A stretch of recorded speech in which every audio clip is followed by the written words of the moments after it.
Red Dwarf ended in 1999, but due to its popularity, it had a revival in 2009, which continued to 2017. But it's not over yet. After 12 series, the show is on a hiatus, but there's still a lot more coming up. Join us as the Red Dwarf cast reveals behind-the-scenes secrets never heard before.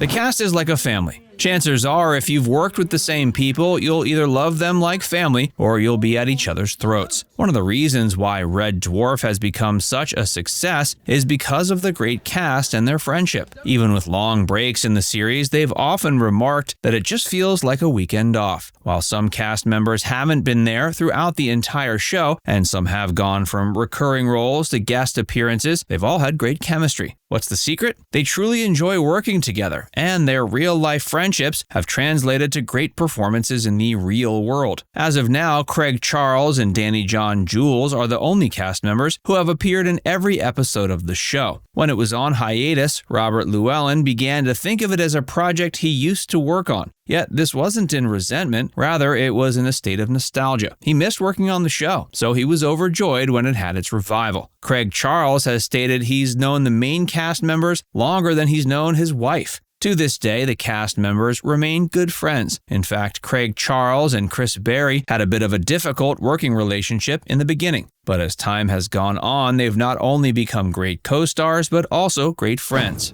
Why the long break? Time and space may be light years ahead of us on Earth, but sometimes you need a break. A lot of fans might have wondered why Red Dwarf had such a long break before its revival. Rob Grant and Doug Naylor are the creators of this fine show. But eventually, the two gentlemen decided to part ways, and Rob was no longer interested in working on the show. Naylor had to work on his own to continue and revive the show. Chris Berry was starring in a sitcom called The British Empire, which became such a hit, he seldom had time for anything else. But the most shocking was that Craig Charles was accused of a horrific crime and even spent time in jail, even being assaulted by a fellow prisoner. He was cleared of the charges and has since spoken about the dangers of false accusations and how it can ruin one's reputation.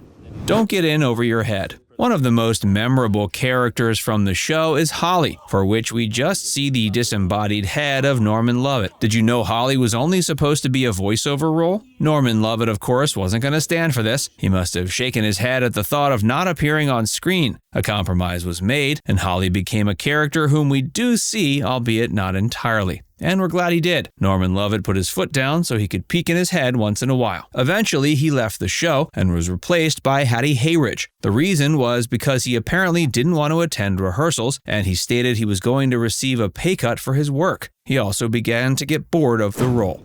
Watch your language. One of the unique aspects of setting a show in space is that you can not only play around with visuals, but also with words. Red Dwarf has its fair share of made-up words, including many made-up swear words. One of them is Gwendolyn. And how did this rather unusual swear word come about? It was from the head of BBC Comedy at the time, Gareth Gwendolyn. He laughed at Red Dwarf, but not in the nice way. He thought it was absurd. Again, not in the nice way, and he wouldn't give any space to a show set in space. He felt one couldn't make a successful sitcom based in outer space. As a result, Rob Grant and Doug Naylor were furious and vowed they'd one day make the show just to show him. And what better way than by using his surname as a swear word? Putting on an act. While the cast members have helped create some of the most memorable characters in the history of the British sitcom, many of them didn't have any acting experience before the show. In the beginning, the characters were based heavily on the actors' actual personalities. No doubt the show's creators, producers, and directors felt that by doing this, it would be easier for the actors to convincingly create entertaining characters without the audience thinking of them as amateurs. And that's what happened. If you're wondering what the similarities are, Craig Charles is known to be a mess. Danny John Jules has a huge clothes collection. Robert Llewellyn is the opposite of Craig Charles in that he is neat and tidy and with a lot of guilt for some reason. As for Craig Berry, he and Rimmer have a shared interest in cars.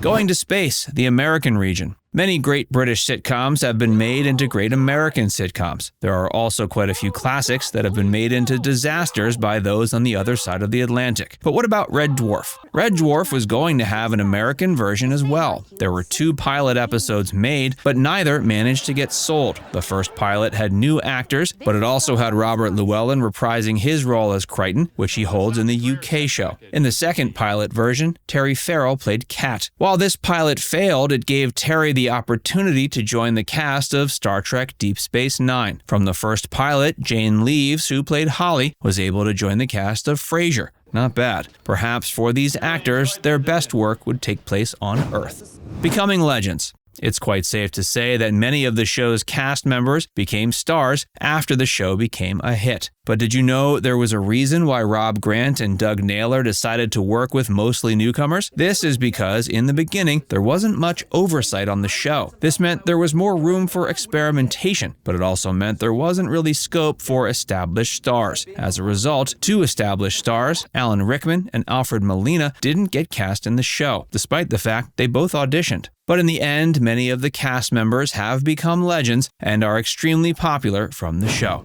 The show's influences. While Red Dwarf is quite an original show, the reason for its success lies in the inspiration it takes from other classic shows and films. Craig Charles has often felt the show is much like The Odd Couple except set in space. Chris Berry has also felt the show has many influences from shows like Porridge and Blackadder, in that the setting is often limited and much of the show was filmed in front of a studio audience. While the setting is unusual, just as the setting for Porridge and Blackadder are unusual, you're mainly focused on the performances and the humor.